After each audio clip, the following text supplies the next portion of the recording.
E se eu me acho mais adiantado, mais evoluído que o outro, pode ser um grande engano. Porque a partir do momento que eu assumo essa constatação, isso pode ser algo do ego. Então, por mais que eu tenha um pouco mais de amplitude de consciência, que eu perceba algumas coisas a mais, que eu já tenha avançado um pouco mais, isso, quanto mais eu amplio esse campo de aprendizados sobre os mistérios da vida, mais eu devo cuidar do que eu falo e medir as minhas palavras. À medida que se identifica uma pessoa que está um pouco mais adiantada na evolução, é a medida da sua capacidade de silenciar, de falar menos. Principalmente falar de si mesmo, quando se toca, por exemplo, de se apresentar. Porque em alguns aspectos nós podemos estar mais adiante, mais adiantados. Em outros, talvez aquele que é mais ignorante que nós, e nesses mesmos aspectos nós estamos adiantados, em outros aspectos ele seja mais evoluído. Então, nós podemos estar mais adiantados intelectualmente, mas em termos de ética, de moral, talvez nem tanto quanto um sujeito que é bem tosco intelectualmente, mas que tem um amadurecimento maior nesse sentido. Quem não observa, não aprende. Nós temos que observar. E aí vem de novo a questão do julgamento. É possível observar sem julgar? Não. Quem diz que é possível é hipócrita. Não é possível. Mas é possível observar, julgar e não sentenciar, não condenar? É possível.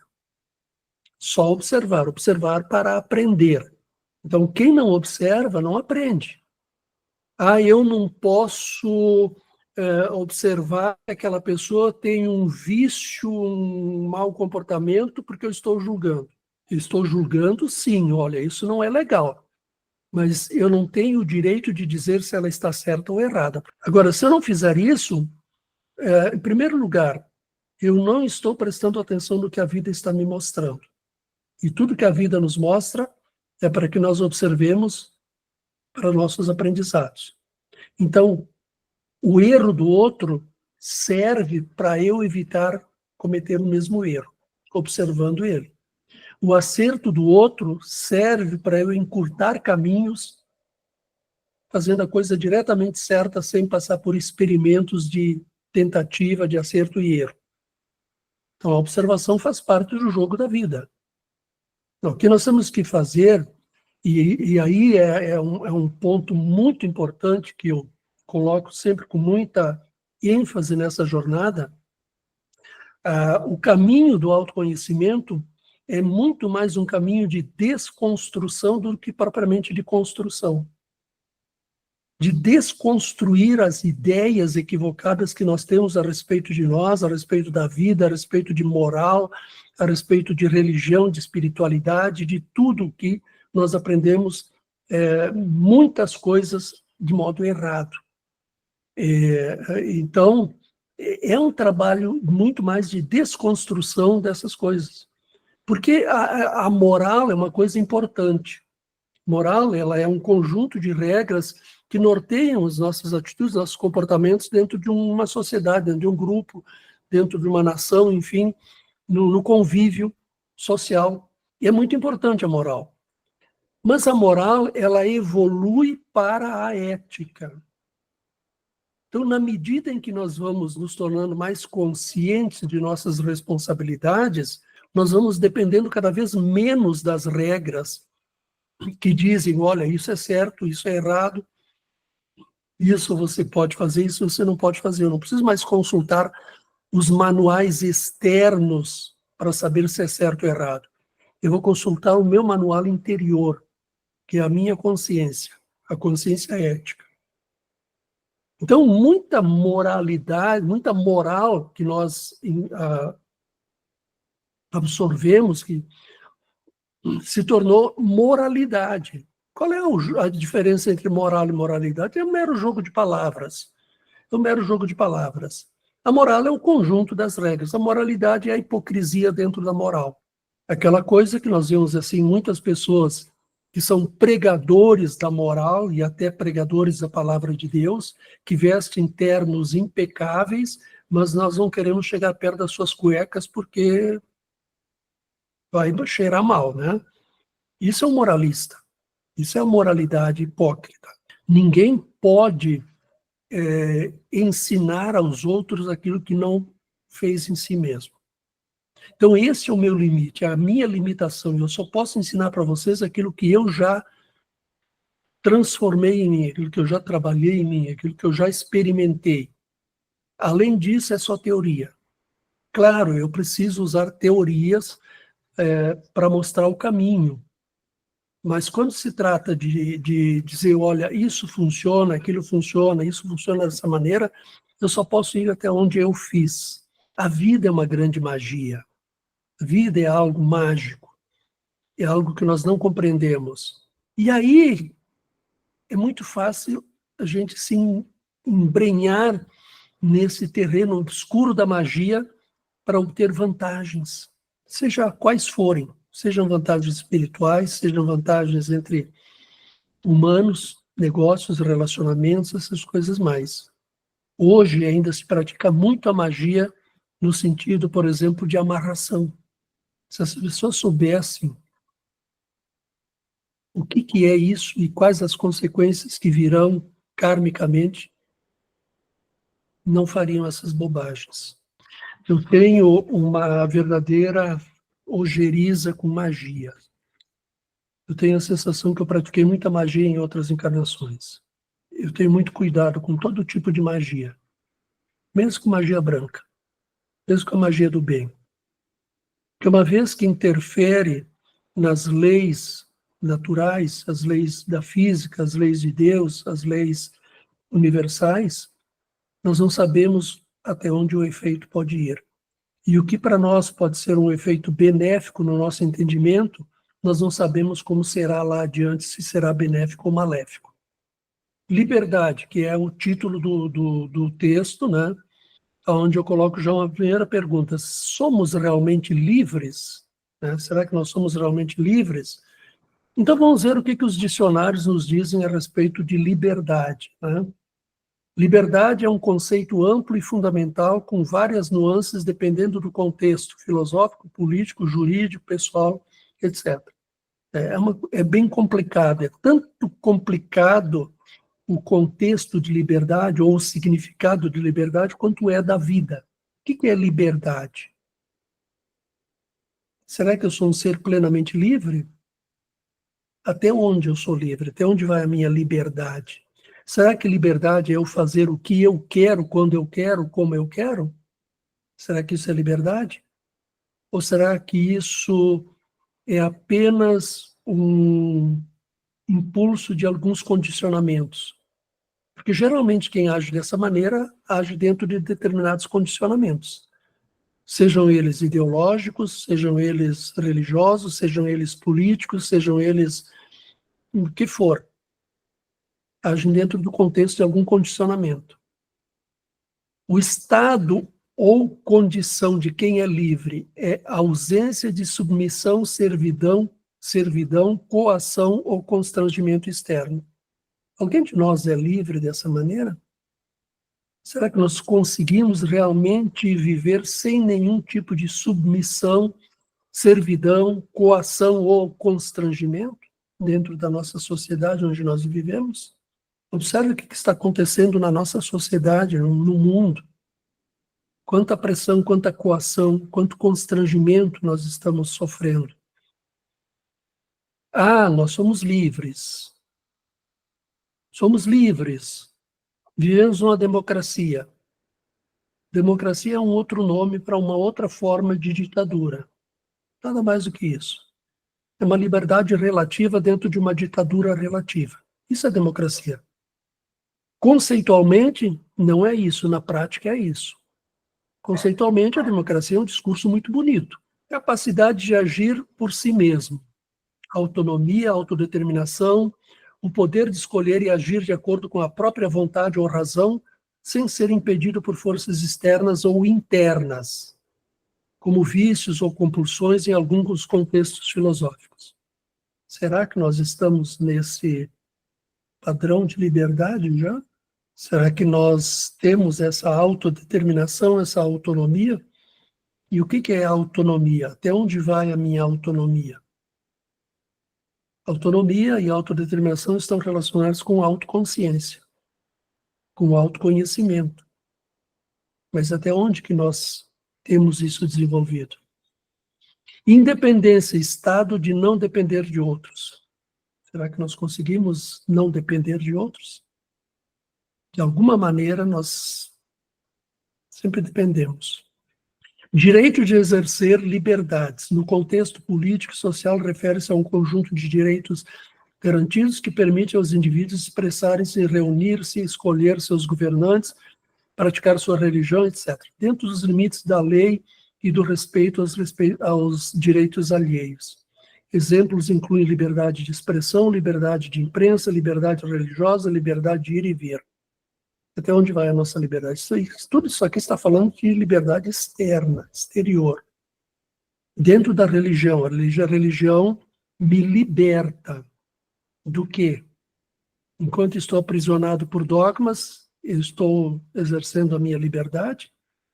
Ou eu sou obrigado a seguir esses dogmas, esses mandamentos, essas regras?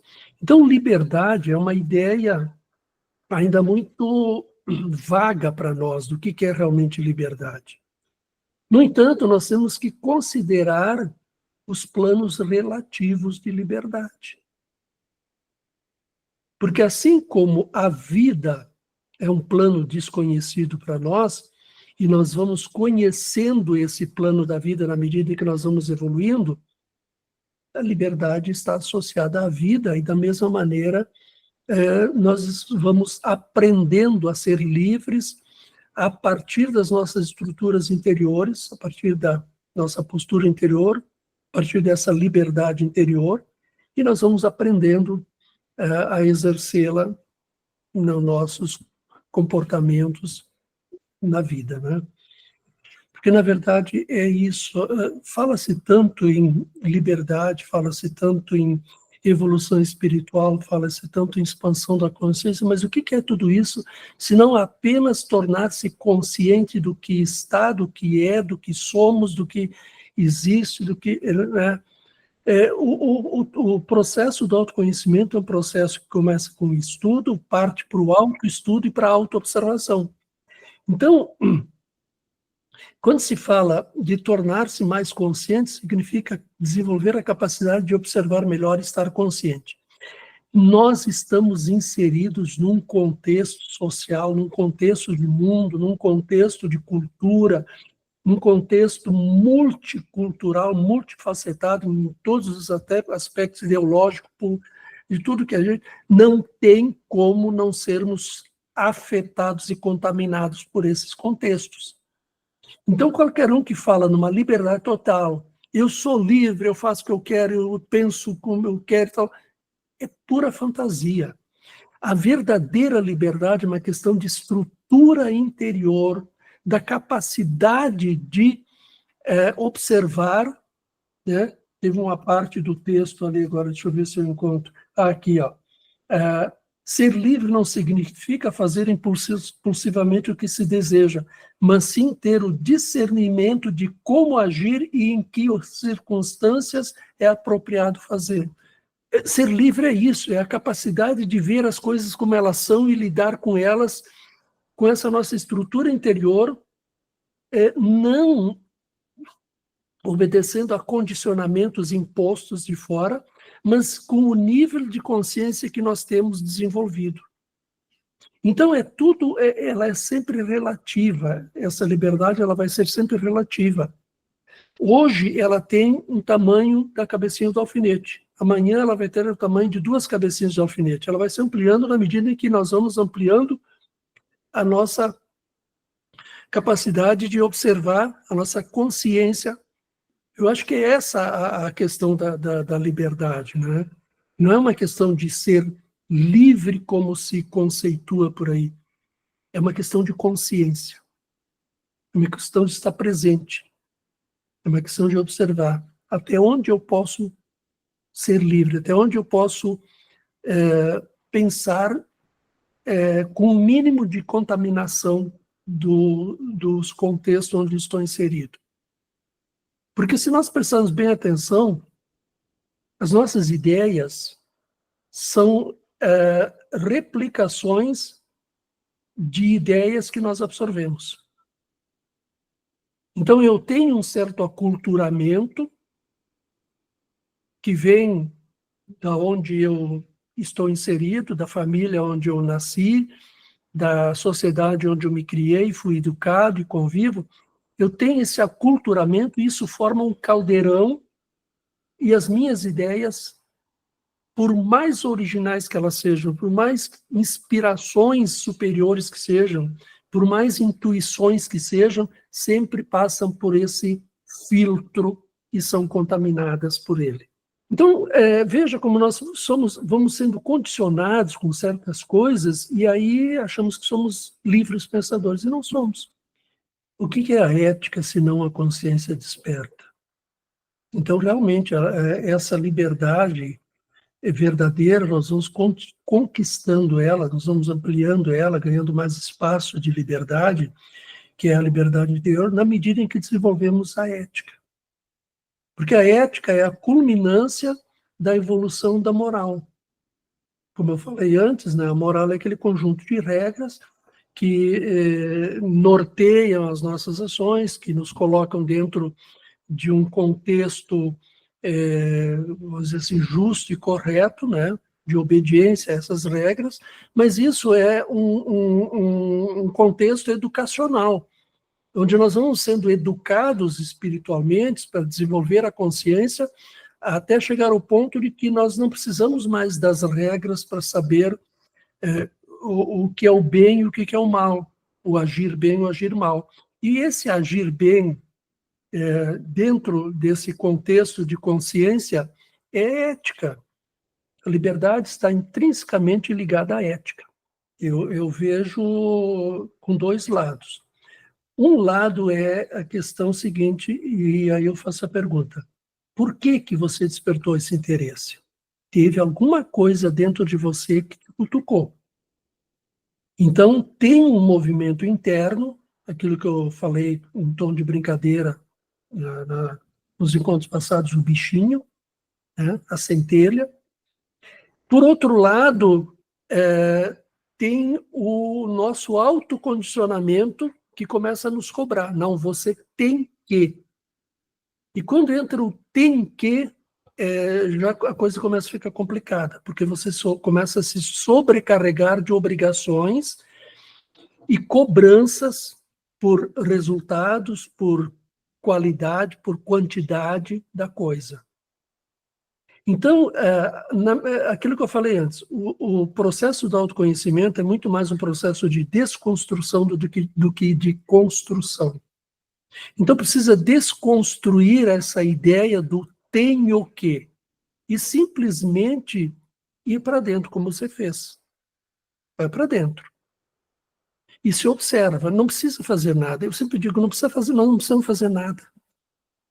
Nós só precisamos abrir espaço para que a coisa aconteça, porque a coisa já está dentro de nós. Os recursos externos nos ajudam a compreender essa coisa, nos ajudam a transcrever essa coisa em palavras, mal e porcamente, porque o nosso vocabulário é uma miséria.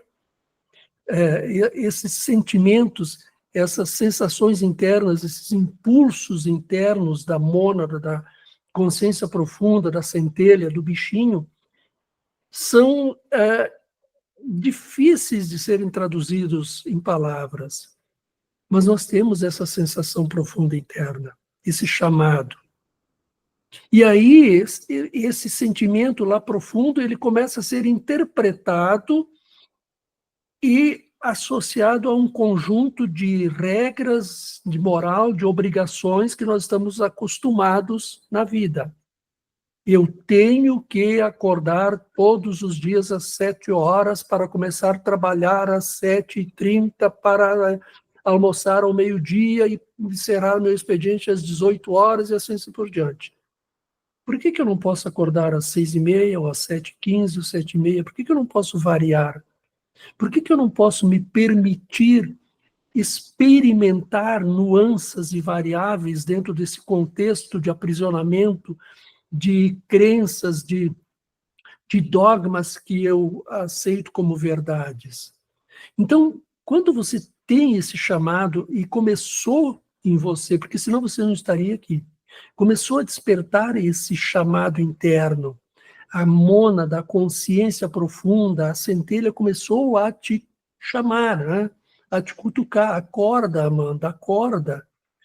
E aí, quando você começa, não, eu tenho que buscar o meu autoconhecimento. Veja bem, eu tenho que buscar o meu autoconhecimento. Você já chamou todos esses senhores e essas senhoras moralistas que estão na sua mente, que começaram a te impor obrigações. Você tem que fazer assim tudo certo. E aí tem uma coisa muito importante no caminho do autoconhecimento, que é a disciplina.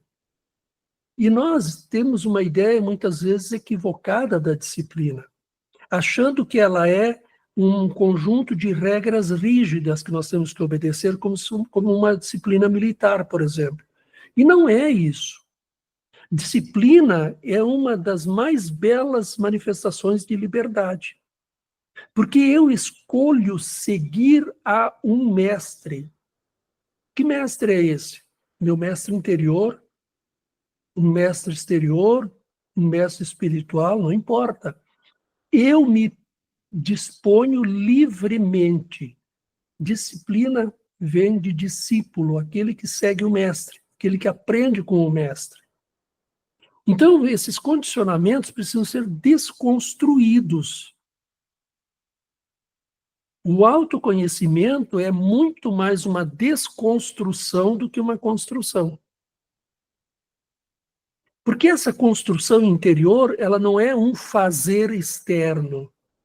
Nós já estamos por eras e eras fazendo externamente, nos construindo externamente, nos construindo culturalmente, nos construindo religiosamente, nos construindo intelectualmente, nos construindo cientificamente, filosoficamente. Nós já somos uma construção em andamento. Só que tem tanto entulho nessa construção que ocupa os espaços livres da consciência livre para pensar dentro desse contexto que nós estamos inseridos, dentro desses vários contextos que nós estamos inseridos. Então, o autoconhecimento é muito mais um trabalho de desconstrução, de limpeza desses entulhos, para que nós possamos nos auto-observar dentro desse espaço vazio de criatividade, de inteligência e de consciência que nós temos, que nós somos. Recebeu um chamado, atendeu ao chamado, mas ao mesmo tempo que você atendeu o chamado, você acionou o mecanismo das cobranças externas, que ainda existem na sua mente e na mente de todos nós. Então, não se preocupe que gradativamente você vai desconstruindo isso. E você vai perceber que na medida que você se liberta desses condicionamentos, dessas cobranças, desses tenhos que, você vai se sentindo mais leve, você vai percebendo que a coisa flui naturalmente. A consciência flui como a vida flui. Então, esse resgate do ser, esse ser que se perdeu e substituiu a letra S pela letra T, e passou a dar mais importância a ter do que a si próprio como um ser. Este é o ser que está perdido, que precisa se encontrar, que precisa se autorresgatar. Nós falamos um monte de coisas, nos ajudamos mutuamente, compartilhando conhecimentos, através de cursos, palestras, livros, vídeos e um monte de coisas, cada um expondo o seu conhecimento, as suas experiências, ou alguns apenas informação, vendendo informações. Nós nos ajudamos mutuamente de todas as maneiras, e isso só revela o tamanho da nossa ignorância. Nós estamos nos apoiando uns nos outros e uns apoiando aos outros numa grande noite escura do planeta em que nós vivemos, que apesar de toda a luminosidade do Sol, em termos de consciência, nós vivemos uma imensa noite escura. Então, o que nós estamos fazendo aqui, a não ser debatendo nessa escuridão dentro da nossa ignorância? Mas se nós não fizermos isso, nós não vamos quebrar as paredes dos limites da nossa inteligência, dos limites da nossa consciência, dos limites que nós aceitamos, que nós mesmos autoimpomos, através de eras de subjugação a crenças, a limitações. Nós poderíamos estar muito mais desenvolvidos, tanto em inteligência, quanto em ética, quanto em amor, em consciência, em tudo isso. Nós poderíamos estar muito mais desenvolvidos. Como nós passamos a acreditar nos poderes constituídos, e quando eu falo de poderes constituídos, envolve política, religião, tudo, qualquer tipo de poder, que nos ditaram as regras do jogo. Isso foi formando na nossa mente celas e celas e celas dentro de celas onde nós estamos aprisionados, celas de ignorância. E aí vem um cara lá, 2000 anos, e diz assim para nós: olha, vocês são deuses, viu? Lembrem-se disso. Tudo que eu faço, vocês também farão. Será que nós acreditamos nisso? Ou ainda estamos acreditando mais nos dogmas da religião, nos sacerdotes, nos rabinos, nos pastores, que nos mantêm pelo cabresto? Eu não estou dizendo que a religião é ruim. Toda religião é boa. Os seres humanos é que são ruins e ignorantes, e que transformam a religião em cercadinhos de controle e separação, quando a verdadeira religião é o amor. O amor não tem regras, dogmas. O amor é a mais pura expressão da liberdade. Então, veja, é uma coisa assim assustadora quando vem esses lampejos de percepção, assim, e eu digo assim: caramba, eu sou um Deus, mas olha onde que eu estou metido ainda. Estou ainda atolado no lodo da ignorância.